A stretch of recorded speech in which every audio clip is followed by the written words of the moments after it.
Here are 3 budget 50mm vintage lenses you should try out in 2023. So first is the Meyer Optic Diaplan 50mm 2.8 lens.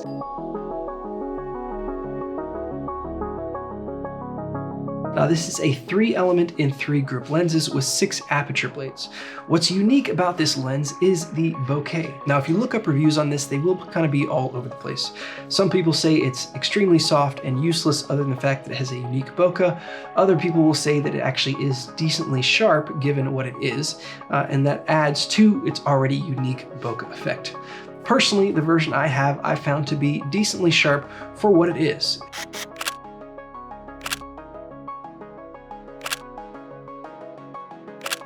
With any vintage lens, they're not going to be as sharp as modern optics just because the technology wasn't there then to create what we're able to build today.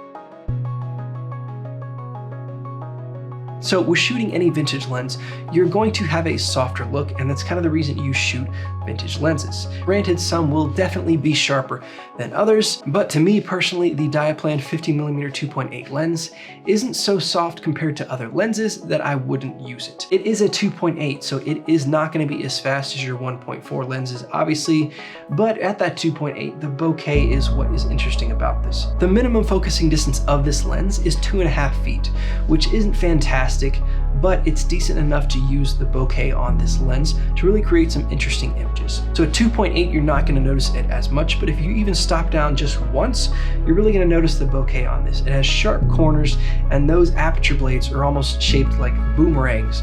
They have deep V's in them, so the corners are going to be really sharp, and it's going to be hexagonal compared to the swirly round bokeh that everybody wants.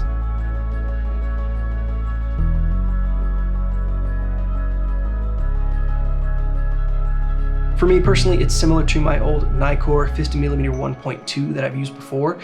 When I did food photography at like Mexican restaurants and stuff, I would use that lens because of that interesting shape to the bokeh. I thought matched really well with the color schemes and lines and shapes that a lot of those restaurants tend to have. So if that's something you're looking for as far as a unique bokeh look, this is definitely a lens I would check out. Some downsides to this is the aperture is actually located in front of your focus ring, and they're both rather small. It is a metal construction and it is very easy to grip, so changing your focus and changing your aperture is very easy, even though they are super close together. However, they do kind of cone towards the end, so using this for video, you might not be able to mount a focus wheel on there very easily, so you have to probably do it manually. This lens, for me personally, I think is going to be more towards photography.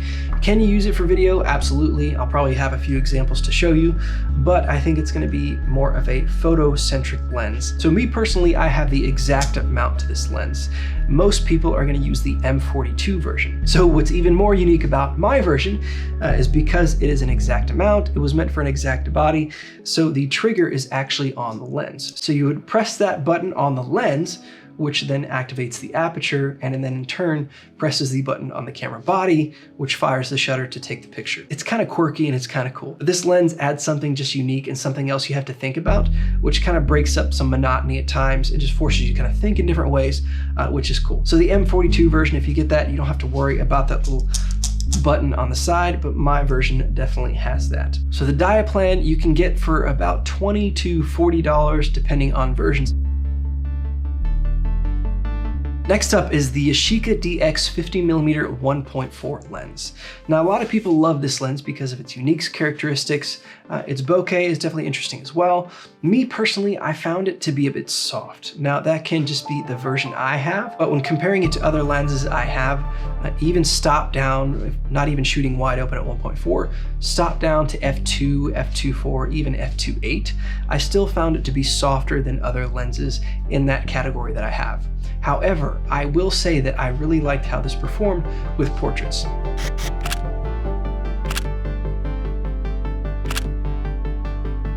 So for that purpose, I can definitely see myself using this lens a lot more, but other things like maybe landscapes or anything else where I want that crisp detail, that lens might not be suited. It is 7 elements in 6 groups, and it also has a 6-blade aperture, but those aperture blades are more rounded as opposed to the boomerangish type blades that I previously discussed in the Diaplan lens. The minimum focusing distance is 2 feet, and it is also an M42 lens. Now, I have tried to use this lens on my Pentax Spotmatic without success. The reason being is because the rear element protrudes further out from the lens, so it actually prevents the mirror from going up and activating the shutter. So be careful if you're going to go with this lens on what bodies you try and use it on. I have used it on modern cameras and DSLR and mirrorless bodies with success and no issues at all. However, if you're going to try and swap this out on different cameras, be sure you check that to make sure you don't have any issues with it preventing a mirror from going up and down to activate your shutter. The Yashica 50mm 1.4 I have seen anywhere from $40 all the way up to $80, $90, and I've actually seen where people will de-click it so that it's easier to use for videography.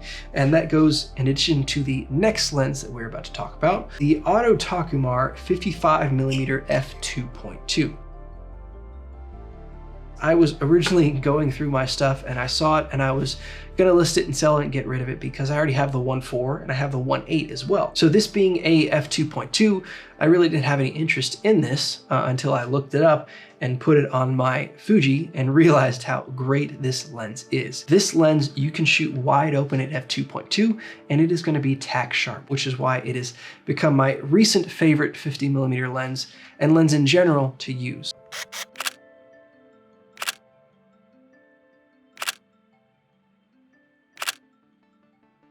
So this lens is kind of based on the Takumar 35mm 3.5. That's actually very good. And there is another version of this as an f2, which is supposed to be sharper end to end than this f2.2. In using this 2.2 version, I've had no issues at all. It is fantastically sharp and it is tack sharp in the middle, wide open at 2.2, but it also gives you the swirly bokeh that everybody loves compared to like a Helios or a Biotar.